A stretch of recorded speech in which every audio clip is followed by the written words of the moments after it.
kankerspecialist professor Lardon en Mark van Egen. Mark, jij strijdt al 7 jaar tegen kanker. Hè?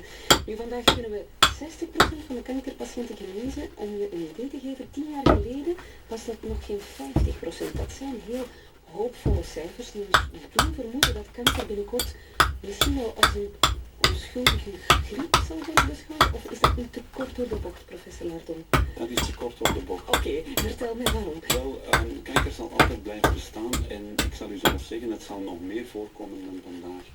We zien al een stijging, want soms denken mensen kanker is een ziekte van deze tijd. Is dat nu eigenlijk zo? Eigenlijk is dat niet helemaal zo.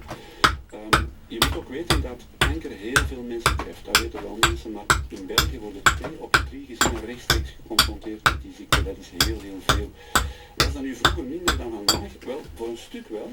En dat komt omdat kanker voor een deel, voor sommigen of heel veel kankers, een vorm van een ouderdomsziekte heeft.